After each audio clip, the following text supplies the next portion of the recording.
Warning. You're about to hear unfiltered insights about regenerative agriculture and our sovereign right to natural food. This is not just a podcast, but a patriotic movement against the tide of food ignorance and corporate food giants shaping our modern food system. It's time to feed the people.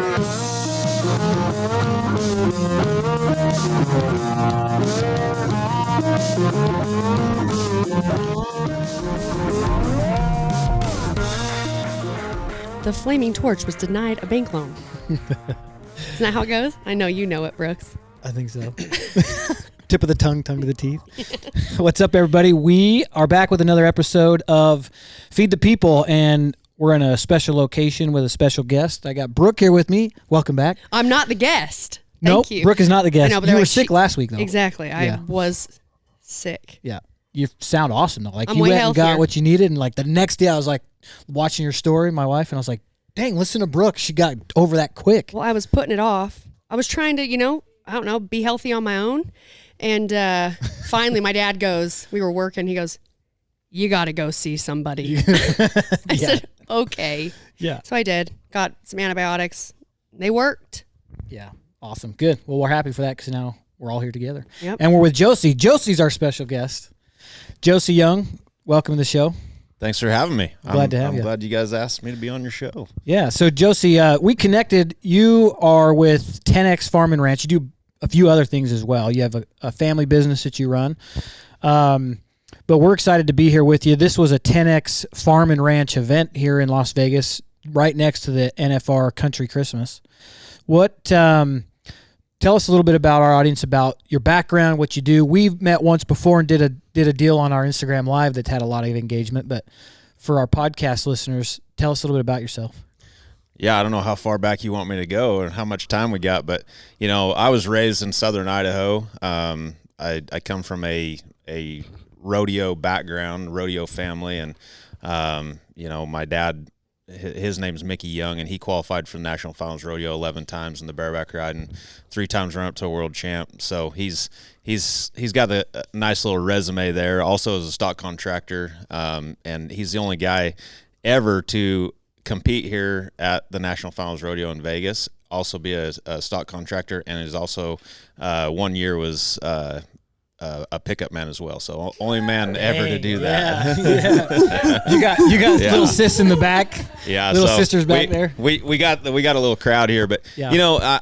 So just kind of give you some perspective on how I was raised. But we raised buck and stock and lots of buck and bulls and horses and things like that. And anyways, so it was just apparent that I knew what I was wanting to do when I grew up, and I was wanting to be a rodeo cowboy, right? Yeah. So obviously went on to do that, rodeoed through junior rodeos, high school rodeos, and on into the professional ranks, qualified for the National Finals Rodeo here, the Canadian National Finals, and competed at the highest level. But at some point I knew it was probably going to come to an end, and as you get older, you start looking into different things, and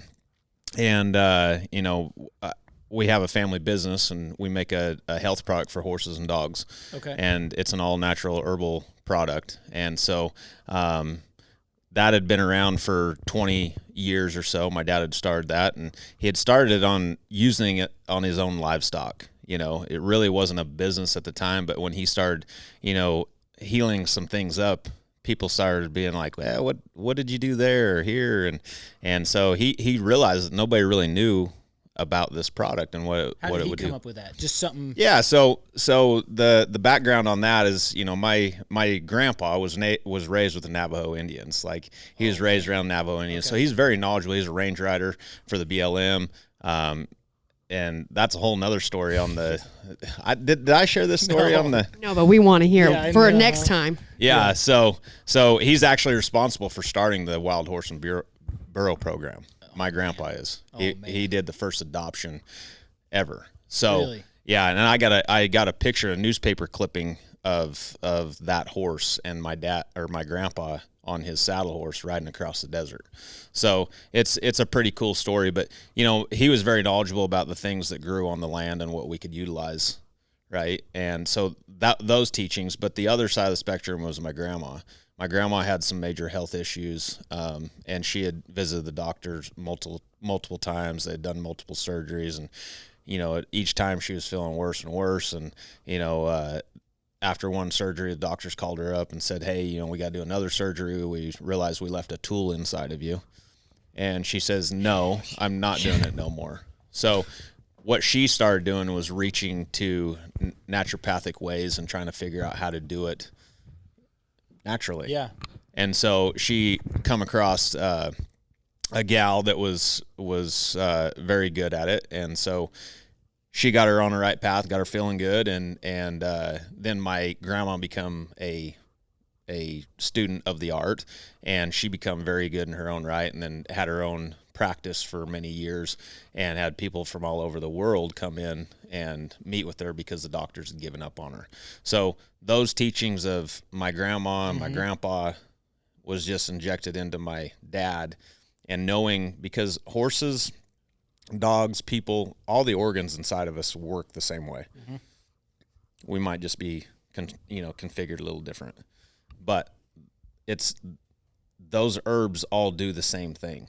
So anyways, my dad started making a business out of it, and that's Nice. how it grew from there. So a lot of these are his home formulations. Yeah. So what we believe is that variety is key. Yep. Not any one herb or product is going to do the whole job. It's variety, working together, collaboration, if you will, that does the whole job. Yeah. And cool. so that's all of our products consist of roughly around 10 different herbs in each product that do the whole job. So Awesome. yeah, very, very unique and specific blends. Cool. So you got the family business now. What's it called? Silver Lining Herbs. Okay.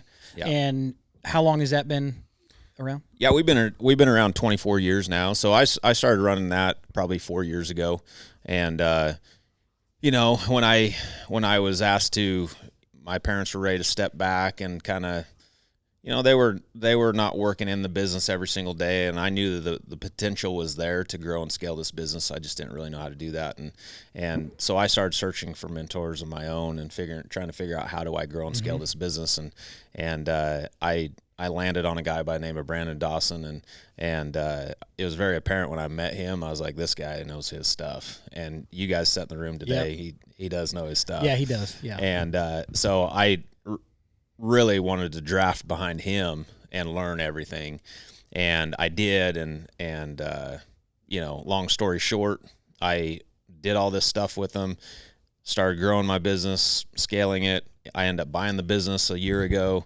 and I ended up partnering with Brandon, and I started telling him, hey, there's a group of people here that really need to know this stuff because these people need to win. When you say group of people, you're talking about the rural America. I'm referring to rural America. Yeah. I'm referring to farm and ranch people, Western world, cowboys. I mean, that group has, they're the frontiers of this country. Yeah. They built the country. Yeah. Yeah. They should be celebrated constantly. And at some point in, I don't know which generation, but it was more like, for instance, for me, you talk to some people who they only are in the city, right? Maybe their grandma or their great grandma, they're somewhere down the line. They spend a lot of time at the cabin. But majority of people really are in these city centers. And I grew up in southern Utah, so it's not a city. And we were always out in the dirt and out in the mountains and out in the hills and things like that. But it is a bigger city than like some rural area in the U.S. But people don't, the idea around rural America or doing your own medicine or making your own food or growing your own beef or milking your own cow, it's crazy that the mindset around that in like a quick response for a lot of people is like poor. Yeah. Like, oh, that's the life you don't want. Like, Uneducated. aren't we all trying to work to a life that's better than that? Yeah. That's full of technology. It's convenient. And everything, Yeah. it's Yeah. convenient. And it's like, now you're seeing, because people are really waking up, that, oh my gosh, like, that's what we want. Like and that's like the homestead movement that is growing at a rapid pace. Yeah. But it's crazy that I mean, for me, if we're going to talk about conspiracies, I just feel like that was all instrumented. That was the point, get people away from being self-sufficient, zero sovereignty, and we can control them, and you control the food, you control the water, and they can work for you. And now trying to get people to fall in love with how the country was built, what your grandparents did, what your great-grandparents did, what mine did, and what AJ's did. That's what, we are distant relatives, but that's what brought us together, talking about, really, we were just trying to fight for how can we create a better opportunity for people in our area, producers, to have some consistent income, cut out some middlemen, and so they can actually finally thrive. They can actually finally feel like I'm not worried about feeding my family or paying my bills, and also enjoying the life that we love. But more people, and they are waking up, and they are realizing, and a lot of people are seeing the stories or hearing the stories, or paying attention to what's happening. But man, being in the rural area for me is that's the prize. Yeah, and I feel like the whole COVID thing was actually, in my opinion, a blessing in disguise, because it made people kind of open up their eyes a little bit. I think that when they was going to the grocery stores and they seen that there's nothing on the shelf and things are being depleted, and they're like, holy crap. I was at an event. I'm one of the only Cowboys that goes to a lot of these events, when they're in Scottsdale and Miami. There's not a lot of us Cowboys rolling around there, but people come and talk to me, and they're like, they want to know my story and things like that. I don't know how many women that I talk to that are like, I want my kids to know how to start a fire. I want my kids to know how to, hunt and actually provide. And I'm like, that's a necessity that we were raised around. We know how to do that stuff. And if crap goes down, I'm very confident that I can go out and I can provide. Yeah. But most people are groomed these days to just go to the grocery store and get it. Consume. That's all. Yeah. That's all people can do now, is we just consume.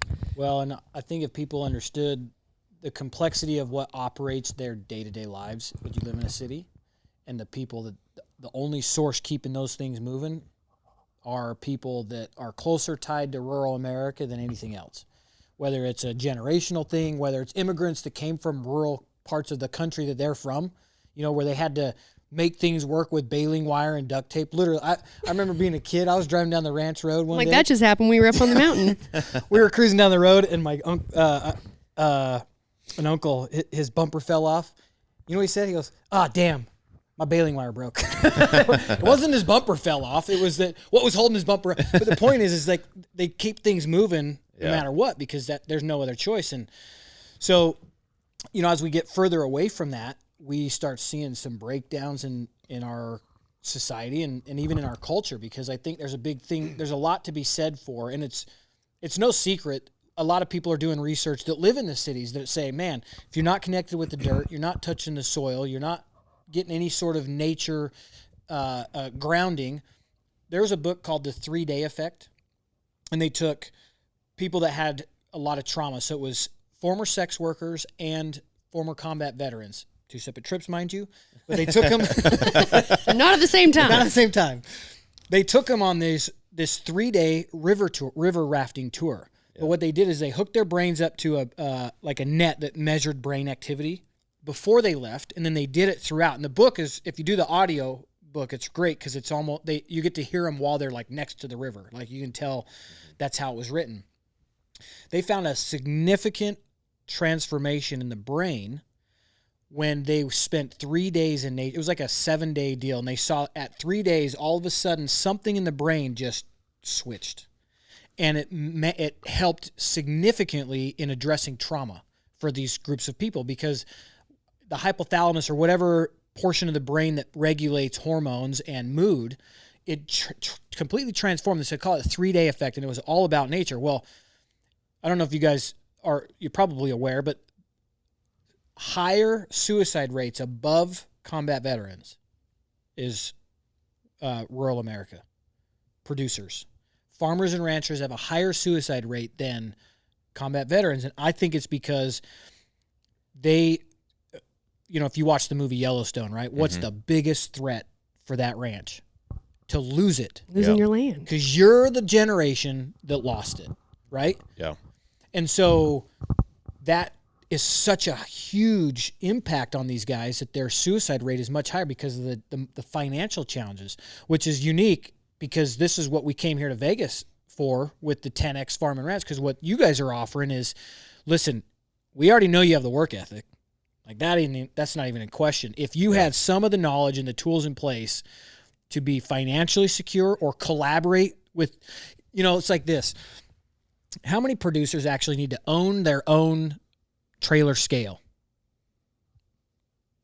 If you're in a region, probably just one in the region if you collaborated. Yeah. So everybody's leveraging themselves because I've got a scale, you've got a scale, you've got a scale. I use it once every so often when I'm taking calves to market, but yet I went and leveraged because there's a lack of collaboration. I used to say this joke that sometimes gets me in trouble, but you get 3 producers in a room and the only thing 2 are going to agree on is how the third one doesn't know what the hell he's doing. and all that means is I'm just speaking to this disconnect, right? So it was great to be in that room today and hear from you, from Brandon, that the primary focus on what 10X Farm and Ranch is about is collaboration, because you can't fight the system that exists with the dollars that they have, because they've had 1980s when they changed the rules. They've had that much time to become the superpower. The only way things shift for the better is collaboration. Yeah. That's the people inside this industry shouldn't struggle. There's so much money and financial means out there to be had that you shouldn't have to struggle. And the people that are actually feeding this country, that are providing for this country, I don't want them to struggle. No. So the reason why it's in a declining state, in my opinion, is because they're doing things the way that they've always done them. Mm-hmm. And if something's not working and you're declining, you got to change something. Yeah. I mean, you got to look outside the box, and you got to do something different than you've ever done before to get where you're going. Yeah, exactly. And so what I'm saying by that is we're a world of technology. There's so many things available to us to streamline things. Why would you not take advantage of that? Mm-hmm. Right? And I get it. You might be from a legacy ranch or this or that, and your great grandfather and your grandfather and your dad, and everybody did it the same way. And that's fine if you're scaling up. Yeah. But if you're declining year over year, now we got to look into what's causing that decline. Yeah. Right. And dive into that. But that's what we teach. It's a proven fact that all the successful farms and ranches that are out there, they run their farms and ranches like big businesses. Mm. They have systems, they have processes, they have data collection, their finances are in order, their books are tight as hell. Yeah. Right? It's the 10 things that Brandon talked about. Yeah. When I saw that slide, I was like, oh, yeah, duh. Yeah. And when the program is set up to where, okay, maybe you've got marketing down, maybe you got a crap ton of followers, so you got the marketing down, you got the message. Yep. But there's issues in that. There was someone in the speech today who was talking about kind of calling out marketing used to be radio, magazines, newspaper, and now it's not social media. Well, it's just not that simple, but nothing is that simple. When you talk about social media, how at the rate that we have new platforms popping up, it's ridiculous. By the time you feel like you got a handle on what you're supposed to do, they change the algorithm.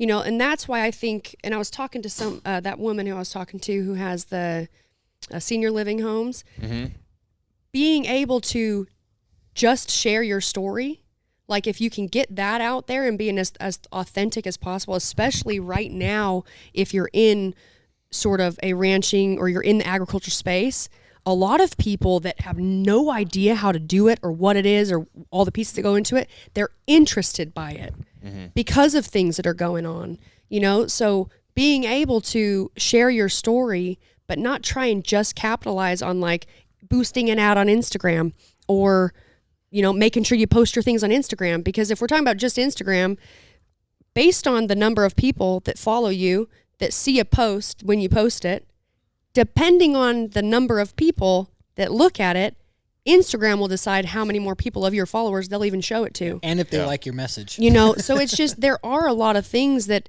and for me, I had to, because it can become so stressful when you're really just trying to do your best. You're trying to do better, improve. I had to just let go of it. You know, it's like, I don't care, honestly, about all the algorithms. I don't have the time to try and know what they're doing next or what new loophole you're going to have to figure out in order to make it work or be successful by using it. But I do think that anyone who's producing that's trying to get going, if you just lean into authenticity and lean into sharing a very cut and dry, honest story about what you've experienced, what you do experience, what your family experienced, what it's like, what your life is there, why you love it. I mean, people come in because the story, you got to get them with their heartstrings, and it's not by making some bullshit up. It's by just being honest. And, you know, when you start having followers, you start have your business getting built, there's these like secret, like silent rules that people have, like all of a sudden start abiding by, because you're trying to keep so many people happy. Yeah. Don't try and keep so many people happy. Yeah. You can never make everyone happy. You know, be true to yourself. And in this movement, it is so important.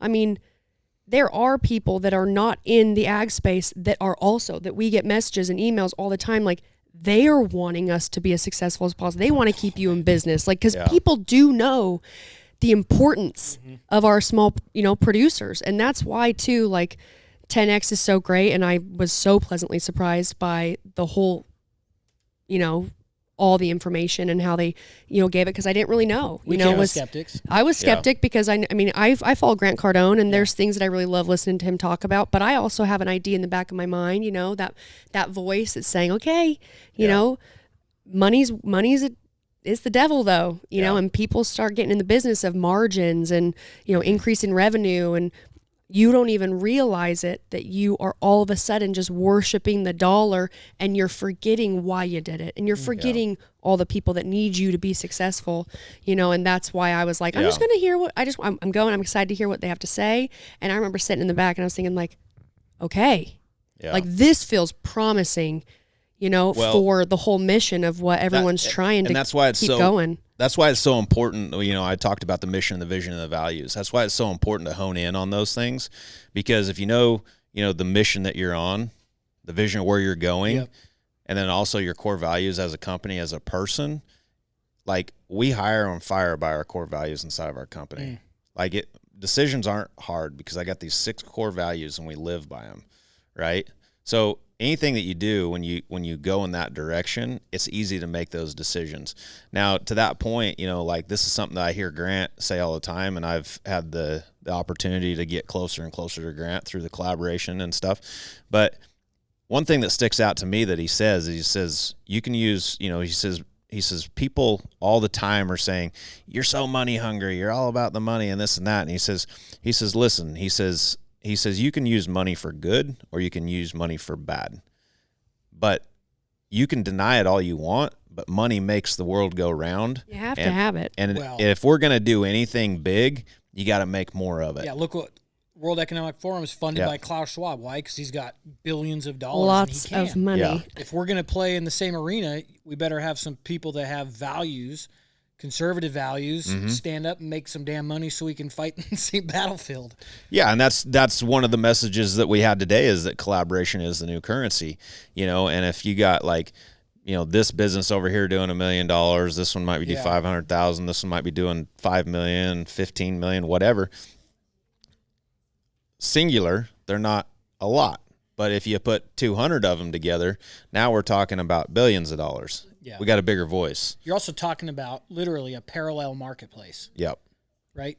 At some point, you just snap the fingers and be like, oh, well, there's that marketplace, and then here's this marketplace, and all of these businesses align with the same values. Choose. Oh, cool. That's cool. And I was talking to Brandon afterwards, and he's like, yeah, the program is necessary, so he didn't say this, but essentially what I took away from that conversation was, and he's like, yeah, go through the program, go through the 360 program. I'm like, okay, well, there's an order of operations for me, but I told him, I was like, I get it. Why would you want to be partners with people who don't speak the same language? Exactly. So you go through 360, and now all of a sudden we could be sitting here having a conversation that only people who had finished that program. I have a friend that built a company called Renters Warehouse, largest single-family property management company in the nation. Sold it when he was 28 for a pretty penny.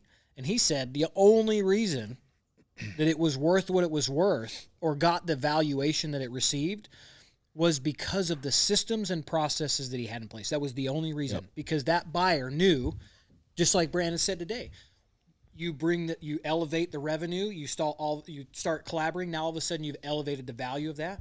That is what was happening for him.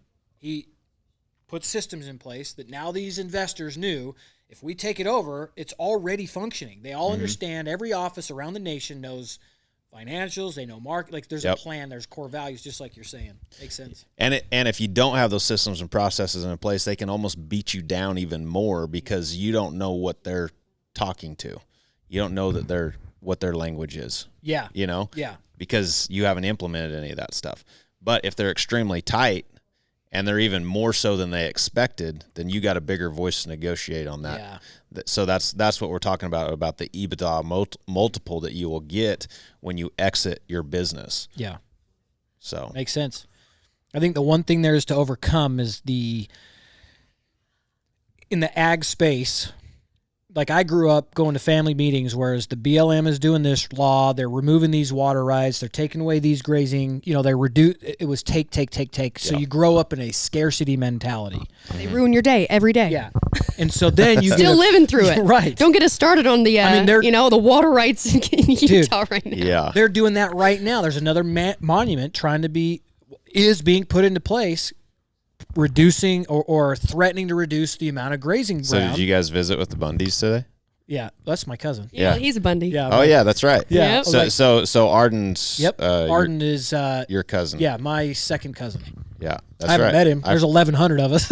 Yeah. Dude, I got asked today. But you guys had a conversation. Oh yeah. I walked up and I'm like, hey, and he goes, "You got some hues in you." He goes, "I can tell you're a handsome man," and I was like, "Oh, you know your kind." But so that kind of stuff, right? And so I grew up in that family. When you understand epigenetics, meaning the environment that you're in, it affects your brain, your thought processes, how you see the world, and so forth. So in the producer world, because there's this, which is so crazy, that the people providing the food and sustenance for this nation are the ones dealing with this more than probably any other industry, right? So you grow up with that, and then you hear something that is there to help you. And your brain does not hear that. It hears, what's in it for them? What are they going to take from me? Yeah. What do I have to give up? How do I? So you're like, collaboration, come on, we've got a solution. And then all that's being heard, if it's not delivered very tactically, is what do they want from me?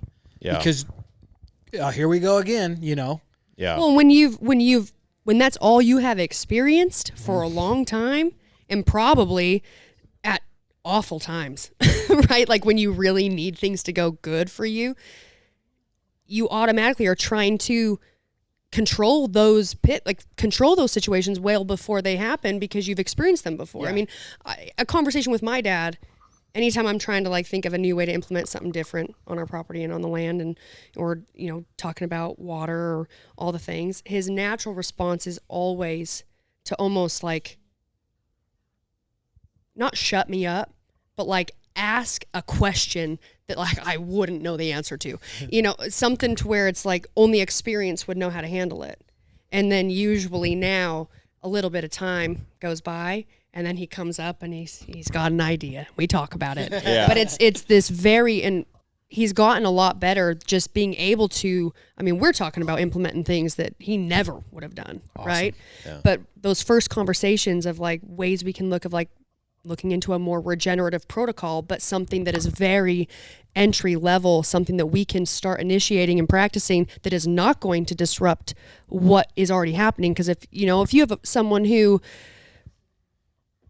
is fighting for you have to be regen, and you got a guy who's well, I'm not, and this is the way I've always done it. Well, that conversation's never going to get anywhere. Yeah. And not only that, but when you have producers that maybe they are living, maybe not paycheck to paycheck, but you've got equipment goes down, you got bills, you got kids to feed, you got school to pay for, all the things. I always imagine they probably, I assume, would be interested in, like, how can I work better with the land? But when you try to think about what do I have, what's it going to take, you know, going from not ranching or farming in a regenerative protocol, that transition, it's not an overnight thing. It's takes time and takes years of doing it and takes a lot of work. And so that's something that me and AJ talk about. And I always like remind him too, when we're talking about, you know, direct to consumer and regenerative versus not, and finishing this way or finishing that way. I'm like, listen, at this point in time, because you have people, and I hear the conversations about regenerative where they're like regenerative only and everything else is shit. What we need and what I think about is we just need to keep our producers. Yeah. Like, I'm not worried about any of the other stuff. Yeah. Like, first and foremost, let's get our producers making consistent income. Let's keep them in business, and let's start, like what you're working on, Josie, is how can we help them implement implement systems to help them be successful long term, you know. And I hope, and if anyone's listening to this that's very, very gung-ho regenerative, because I am. I love learning about it. We're always talking about it, and I'm working on implementing things that are regenerative protocols at our ranch. But you have to be willing, you know, for an industry and as old as it is that built the country, be a little bit more careful in those conversations. If you have an uncle or a grandpa or a friend or someone who you think that they should change their practices, you know, man, it is a terrible feeling to all of a sudden feel like everything you've known, everything you've done is wrong. And you got people telling you you're doing it the wrong way. You know, I think about that because I really love speaking to, and I get along with old people really well. Always have. And my grandpa was like an ornery old turd, and he was my favorite. But there has to be a better way to approach those conversations. And I actually was interested in the talk today of, you know, because there were some questions about, there was the discussion about like, I've always done it this way. And that's like the word you don't want to hear. Yeah. And I thought everything, the whole conversation and like some hard truths that were given too were received so well. Yeah. And I've also experienced times where it's like not received and then we get nowhere, you know? Yeah. I've watched a lot of those conversations go down with Brandon, and I was talking about this with my sister earlier. Is like, it's so cool to have those like point blank conversations with people, you know, because, you know, people in the small mid-sized business space, the farmers and ranchers, stuff like that, it's like they're in the room for a reason. Like they're struggling at some point and they're looking for answers, but you can't be putting limitations on yourself right off the bat. You got to be open-minded and you got to be willing to do something different, you know, and Brandon is a master at having those conversations with people, having tough conversations. And it's really difficult. It's really difficult as business owners to have the courage to do something different. That's like the hardest move. Well, it's terrifying too if like everything's riding on what you do. It's the unknown, right? But I think when you have those conversations with that older generation, it's like, and he's a startup, you know, like one thing that I think about is, you know, if you're telling, you're pushing, if you're asking, you're pulling, right? You want to pull people to the target, right? You don't want to like be telling, you got to do this, got to do that, because you're pushing people away when you do that. Yeah, that's cool. So that's a really great way to saying, that, yeah. Yeah, so you want to pull people in, but how do you do that? So you ask them the question, hey, you know, whether it's the older generation or not, say, hey, what are your goals? Like, where do you see you in 10 years from now? Like, ultimately, if you could have it anyway, like, what would you like to see happen? And let them answer it, right? And that's how that conversation needs to go. Like, be interested, not interesting, right? When you're being interesting, you're talking too much. You're telling too much about yourself. Be interested. What is it that you want? Where do you see it going? How do you see yourself getting there? Ask those questions, and then you can navigate that conversation a lot better. And Brandon is a master at that. Yeah, he's got practice. Yeah. I'm gonna shift gears a little bit. Okay. Because where are we going? Are we going into high gear or low gear? I mean, you got your high gear hat on, so where are we going? High gear probably, because before we got started, Josie showed me this kick-ass video. So, Josie, how old are you? I just turned 41. 41, okay. Yeah. Josie rodeoed the other day because his 12-year-old kid said he didn't still have it. He said I'm too old. He said he's I too said, old. Little punk. Yeah. I'll show you. So I'm bringing this up because I want to play this clip while we're talking about Yeah. it so people can see it. Dude, how'd it turn out? Your boy calls you out. You said, Yeah. okay, you answered his call. Yeah, you know, my boy, he's been riding junior bulls and steers and stuff and roping a little bit. My daughter barrel races and you know, I've played the game and I've played it at the highest level. And so I know the preparation that it takes to go do it Yeah. and be the best. And as a parent, you want your kids to be the best if they're going to do it. You want them to do as good as they can. So he was struggling and he was kind of fighting his head, and I had a conversation about leaving stuff on the table. I says, you're leaving things on the table. And he says, what do you mean? And I says, your old dad's out here in the gym working out every day, and I don't have anywhere to go. I'm just working out because I want to somewhat stay in some sort of shape. Yep. And I says, you're getting ready to go to rodeos, and while I'm working out, you're sitting on the couch. So, like, tell me that. I said, core and balance and all this stuff, that's a huge deal in this sport. And I says, you need to be working at it. He's like, it's different these days, Dad.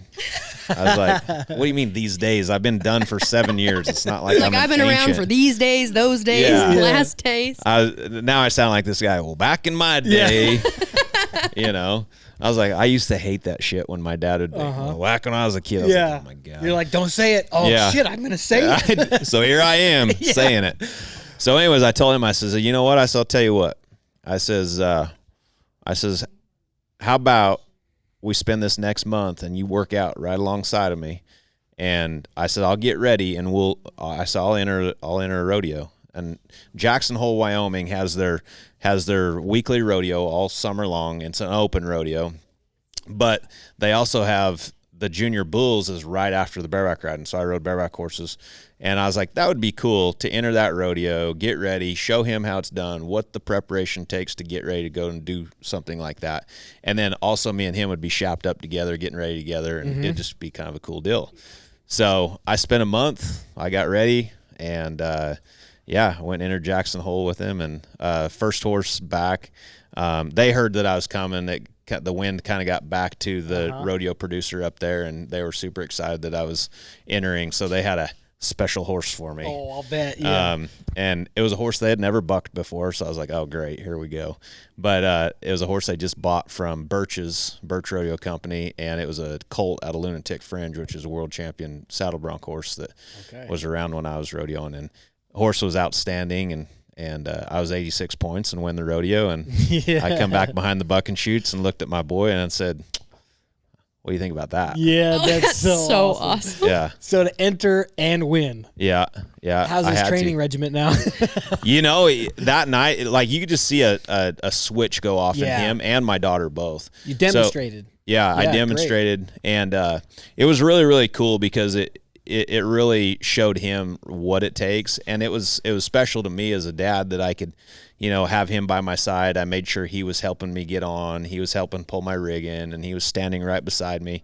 And like I literally run my hand in my rig in, cracked my hand back, and I looked at him and I said, "You ready to watch this?" And so awesome. And he's like, "Yeah." And but there's this level of intensity that comes across your face when you nod your head, and he's seen that. He's seen that fire Dad shift. Ooh, nice. Because he'd never seen that, I'll bet. No. You'd never strapped. Because I've known it. I mean, I've been around it for a long, long time, and I've demonstrated on many levels.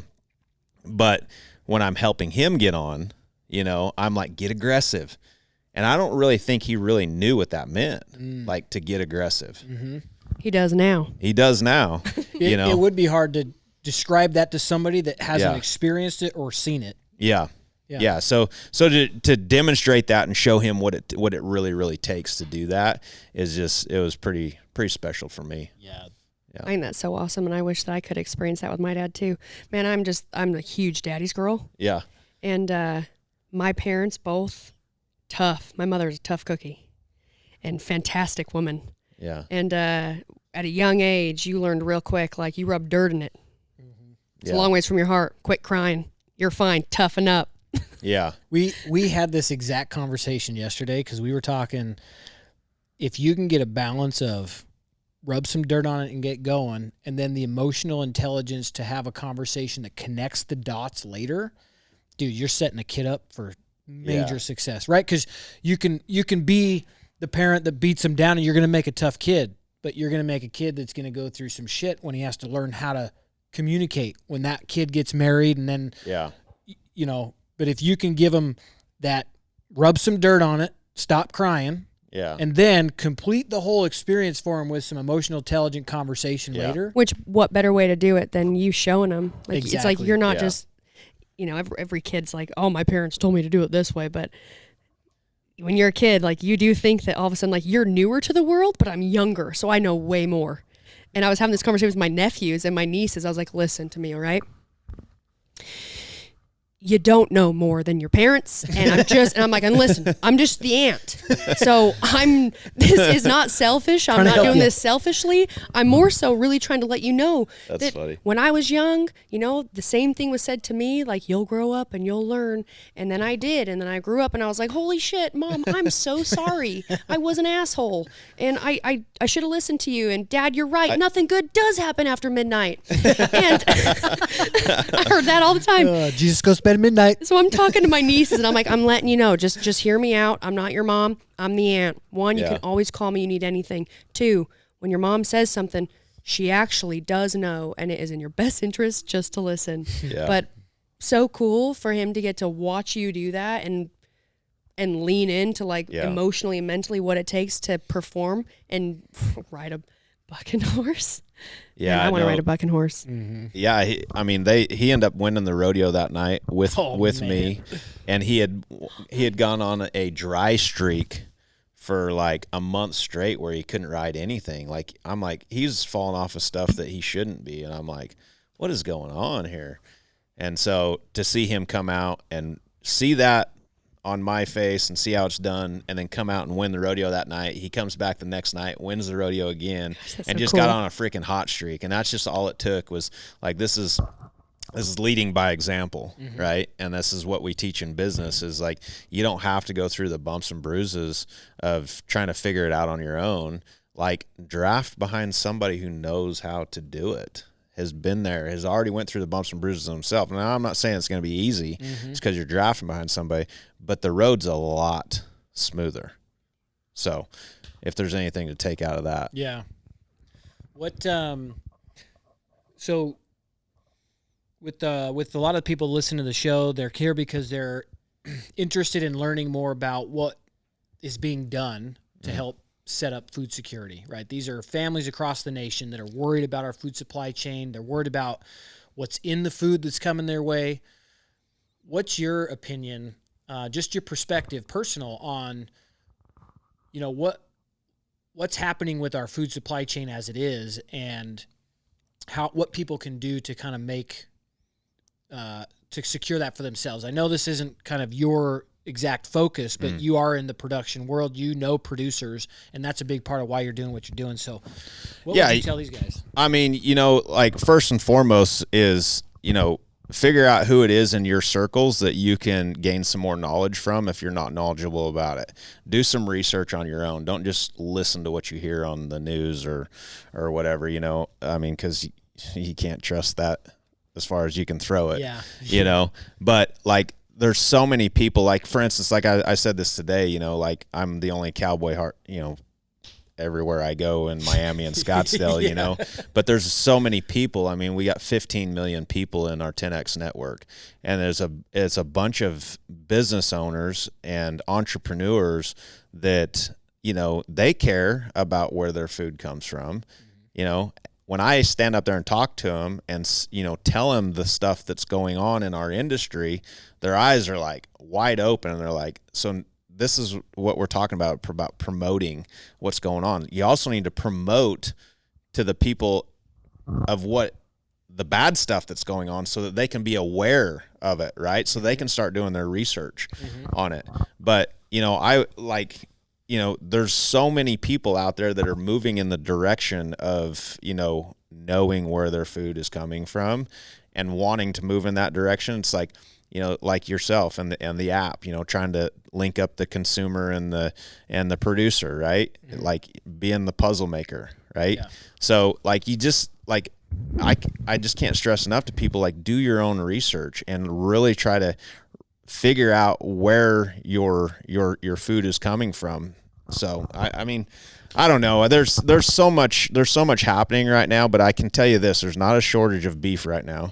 You're right. There's a lot of people out there. As a producer side, those people need to reach outside the box, not depend on the market, because I don't think you have to depend on the market. I think there's so many other avenues and revenue sources that you can pull from as a producer to make up for the loss, if you will. Okay, you don't have to be beat down. So, for instance, like in our room today, like you got the land conservation guys. Yep. Mm-hmm. That's an option. You know, these are short-term land Your conservation. last option. That is your last option. But okay, just like let that be the last one. but I'm just saying, like, there's ways out there, and those guys are different. There's always something What we do can they- do. what do There's they- things so we can so do. so those guys are different than your typical conservation deals. easements or whatever. These are short term and they're private. Oh, They're okay. not owned. Never by, mind. They're not Never owned. mind. What do they do? I'm curious. So long story short, what they do is, like, so and I think this is a great avenue. My team's going to dive into it a little deeper and do some research on it. Yeah. I've just met these guys. I met them over the phone about 3 weeks ago, and they showed up to the event today. Mm-hmm. So, but it sounds like a good deal. Yeah. And this could really help some legacy ranches. Okay.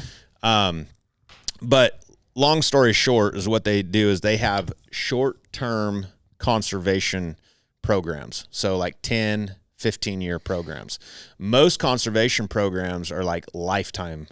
So if you put that under a conservation easement, like, you ain't doing nothing with that, right? These guys, you just can't build on this conservation easement, right? Takes 18 months to come in there and do their data collection on the land. The ecosystem and what the ecosystem looks like, what grows there, what the mineral is, what everything. Yeah. Okay. Once they do that, then you can sell those shares. Those shares, 1 acre equals 1 share. Okay. Okay. Those shares are roughly going for around $10,000 a share. So, you put 5,000 acres under a conservation bank on a 10-year or 15-year term, you're talking about, 15, 20, $30 million you're going to make off of that deal. So this could really pull a ranch that's struggling out of a hole. Is there any? I mean, you may not know this. Yeah, This is clearly this is my big fear, everyone. All right, this is what I think about, because I am hypersensitive to people that have generational land or ranches, and like the younger generation comes in and they're like, I don't like ranching, and they're like, you know what? Let's develop all this land, and then no one in the family will ever have it ever again. That stresses me out, because in southern Utah there are settling families is no doing longer it. So filled. this is why it's so important, and this is one of my points, is that the farmers and ranchers need to show how to be successful, so the younger generation wants to do it. Right. So the younger generation doesn't go do that. Exactly. Because they're right now, as a whole, they're seeing declining revenues, they're seeing struggling, they're seeing suicide, they're seeing all this stuff, and they're like, screw this. Yeah, I don't want to have any part of You this. mean So I can sell this for millions and millions of dollars and not have to do that anymore? so in my mind, I'm like, they shouldn't have to do this. There's a way to do this. You need to run your damn operation like a business, and let's start freaking making some money. Do you know like, if doing with well. like the conservation option, which sounds like a great option, especially if, like you were talking about, generational and things like that, and especially since it's what, like, would you say 10 months, 15 months, 18 or whatever? months. 18 months. Fantastic.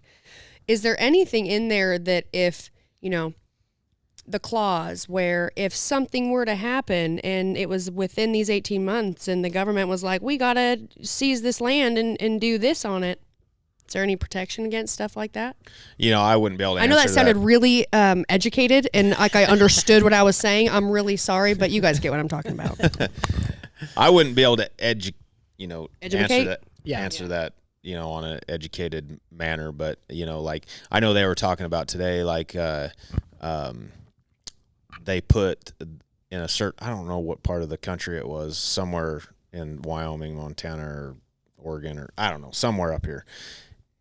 They are trying to put the wolverine back on the endangered I heard yes, that. I did just hear that. I heard species that. Yeah. list, and they're wanting to see where this wolverine's going and tracking, and basically what they're trying to do is it's a land grab for the Yep. Oh, government. 100%. I was like, Exactly. so do we need Wolverine? So this is exactly, so these guys are against that. Okay, They're like, that's- so their mindset is like to help the land, help the ranchers. They're on the keep on- side of keep the it- land. They're on that our they're- side, That's and fantastic. so that's why I'm intrigued by Yeah. it. Interesting. You Cool. know, but also it's a great way to pull these guys out of a huge freaking hole. Yeah. I mean, right. what I'm thinking is just hearing that tells me that it makes me feel really good to know the right people are getting Yeah. into those industries where they can keep having quality control, or the things that do, keep pushing for the mission, or what is the most important versus letting, if they get too big or people get money hungry and forget why they did what they did or why they're doing what they're doing. So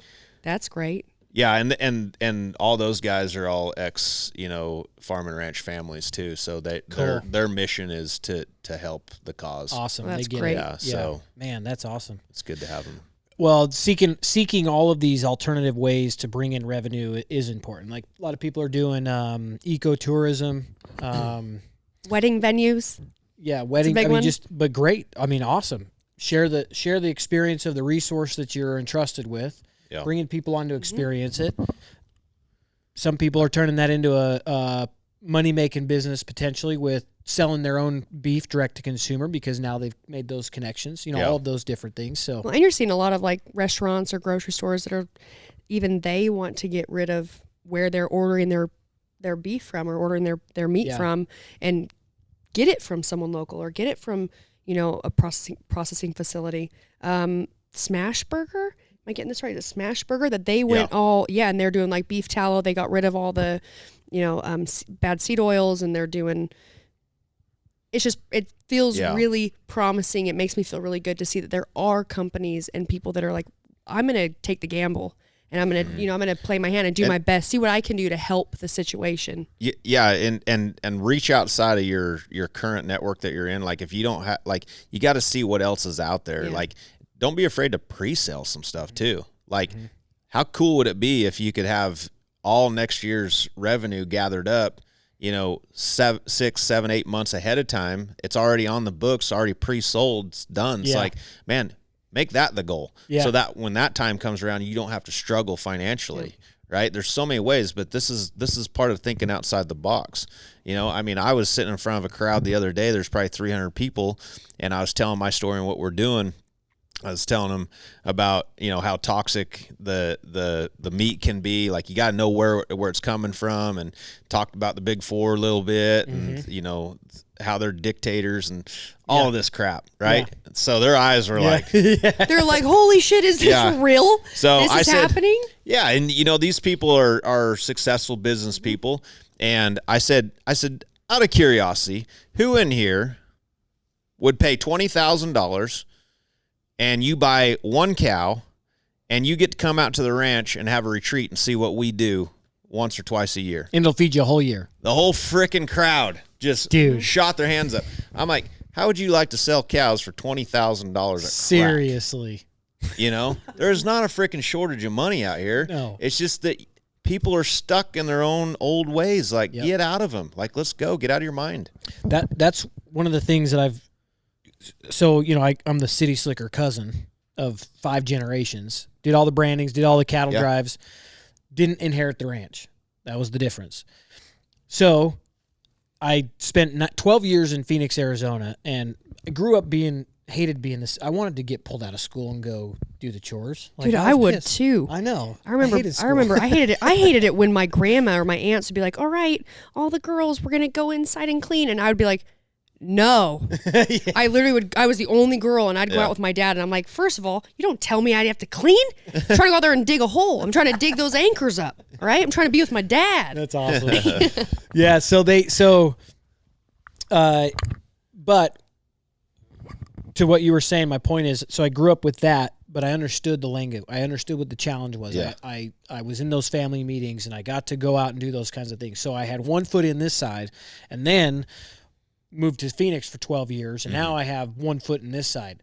And there's a disconnect between it's just communication between urban and rural. Yeah. That's what's missing. So, if people learn how to speak that language of their customer, like, you don't have to be right.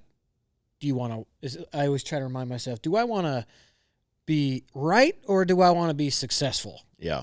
Because one of them is a much better position to be in. And all that means is I'm going to put my ego aside and I'm going to say, you know what? What do I need to say so that they hear me? Because that's who I'm trying to reach out to. So if I have to say that I've got, if I stake my flag in the ground and I say I've got a 1,500-pound finished steer that's been on corn for 180 days, I lost every single buyer that wants to buy from me because they don't know what a 1,500-pound finished steer even means. Yeah. If I said, I have a cow that's ready to be eaten, and it's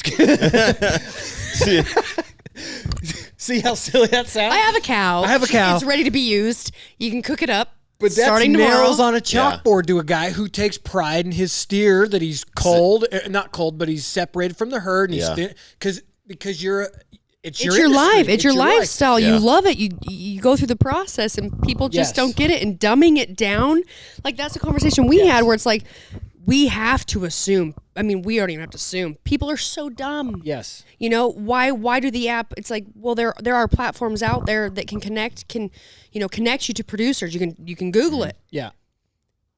But people need it to be. We need it to be simpler. Yeah. And it's like we're not doing it to coddle. Right. We want to make it as simple as possible because the mission is so important. Yes. It's like, listen, you're going to purchase it right there in the app. You don't got to go anywhere. You click, don't got to call. click. You don't got to email. It's service. People pay more for service than actual product. Exactly. It's a proven fact. And when you simplify things, and we're a world of moving fast these days. Like you can do things too easy. Yeah. Yeah. So it's like if it's any complicated at all, like people are just going to check out. Yeah. And so and back to your communicating part, this brings me to something else that I say a lot. Communication isn't what you say, it's what they hear. Right. And so, exactly formulating that message. Yeah. Well, for the producers listening, consider where the training that you have came from.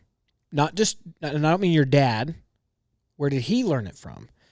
They were trained in many cases by the big four who developed the industry they're selling into. So that's why I say you might be proud that you're selling a 1,500-pound finished weight steer, but the reason it has all of those terms is because the industry created those terms.